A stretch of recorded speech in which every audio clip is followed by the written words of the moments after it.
umepanda parachichi, umepanda papai.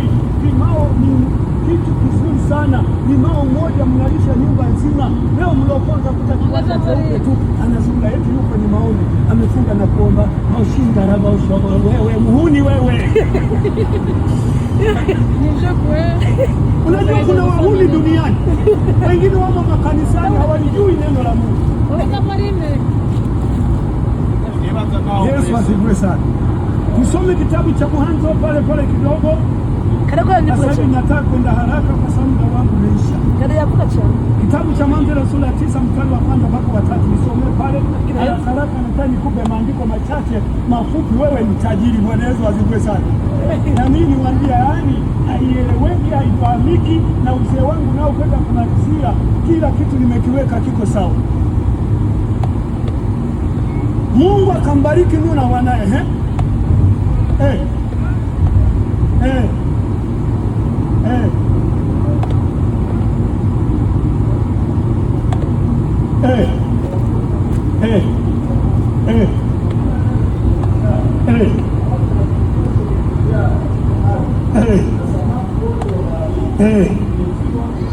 Vimetiwa mikononi mwenu.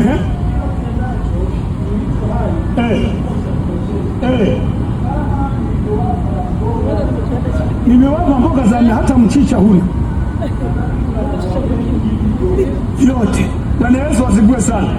Mungu alipokuwa anaigarikisha dunia kwa mara ya kwanza, Mungu akaona mwanadamu bado ile vitu vyake hakuviangamiza. Akamwambia Nuhu, chukua kila chochote, mbegu zote ziweke kwenye safina. Akazitunza, akagarikisha dunia nzima, kaacha watu wale wanane. Lakini Biblia anasema baada ya ile, anamwambia Mungu, na wanyama na samaki na watu wengine watawaogopa, mtakiisha kila kitu chochote, ino munile mwanakakuku hera muhewe hakuku kenye kuwika nyumbani kakuamsha uende shambani wote. Alafu kakalitoka, nimekutambua. Umemtambua shetani? Acha uhuni huo ndugu, acha utapeli huo. Yesu atusaidie sana. Na ndio maana Mungu anamwambia Nuhu alipomuumba, amemtengenezea bidhaa zote. Sisi ni kuunganisha, sio kuomba, kufanya kazi. Mungu anasema hivi katika kitabu cha Mithali ile sura ya 3, inasema hivi, mkabidhi Bwana kazi zako. Hata unapoomba Mungu, muombe ukiwa na kazi za kufanya. Huwezi ukamuomba Mungu una kazi yoyote. Unamuomba kitu gani? Kitabu cha Mithali kinasema hivi, mkabidhi Bwana kazi zako. Lakini kitabu kingine cha Kiingereza nilikuwa nasoma na cha Kijerumani kinasema mkabidhi Bwana mipango yako. Yaani mtu wa Mungu uliyookoka mwaka mzima umeshakuwa na mipango hiyo unaiombea. Mwaka huu na jambo hili ndio naliombea, lakini naomba hewani tu huko kanisani, Mungu nibariki, Mungu niinue. Akuinue eno gani? Akubariki eno gani? Hajulikani. Unatangatanga huku, shetani nimekuona, mara urukie, ewe mapepo nimeona, ninakuona wewe, ninapokamata shetani akufunga, unamfungia wa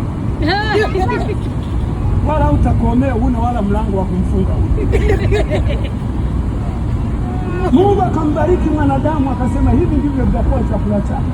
Mtu wa Mungu, tatizo ambalo sasa hivi limekuja kutubadilikia, binti mzuri, hujaolewa, huuza maandazi. Mimi na sura, utakula sura, huuza maandazi. Utadanganya na kina Sumani. Binti ujambo, si jambo, namna gani? Na mnachukua namna gani? Soda. Nashukuru Mungu, kijana leo tukakutana akanibariki 10,000, utailipa. Sio baraka hizo, wanakutafuta. Binti wako kanisani, wako wazuri, ana kazi yoyote, amekaa kwa mama, amekaa kwa baba, ukimwambia fanya kazi yote, mimi namna gani? Namna tena mmesoma, mnajua tabumani nawe mama anapika, wewe una chati hapo, ngoja kwanza uone. Najua mama mnawalemaza mabinti. Unapika wewe, binti amekaa, huyo ni mume wa mtu. Utaona kesho akiolewa watakuletea msiba wako. Chacharika na binti yako, mwambie binti, amka asubuhi, piga deki, safisha, fanya nini. Binti unamuhemesha, akienda huko atakuwa mwanamke bora. Bwana Yesu asifiwe sana. Maana unamchanganya, huyo ni mke wa mtu. Hapo nyumbani ni mahali pa amepumzika tu. Wamama wengine namhurumia bibi yake, anadekaga tu kana gauni kananska. Yani mwanangu huyu kazi hawezi. Wewe mwanangu huyu ukiangalia, yani Mariamu, wewe utakula Mariamu taote. Mwambie Mariamu, changanya makongoro hapa, piga deki hapa, hapo saifu safisha, piga uwanja huu. Akiola, mnaona ndoa sasa hivi ndio na matatizo zinavyovunjika. Sisi ndoa zenu babu yenu hatuvunjiki. Mimi na mama na bibi yenu tukikaa utaona kama vijana tuna relax, yani utatania. Sasa mandoa yenu haya nimefunuliwa, Bwana kanionyesha. Sio bwana huyo, matatizo tu yanawasumbua. Moja muoane, nikasuku wakubwa nyingi.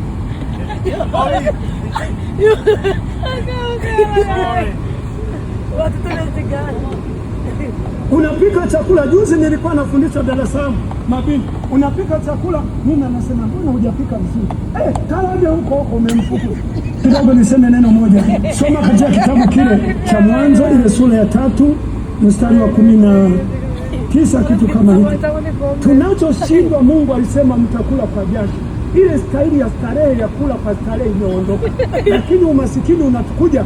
Hapo ndipo nilikuwa nataka nifundishe watu wabarikiwe. Umasikini unakuja kwa sababu watu hawataki kufanya kazi. Wanachagua kazi. Na kazi usichague kama kazi ya ile inakupa kipato, hata kama ingekuwa ya namna gani, piga kazi.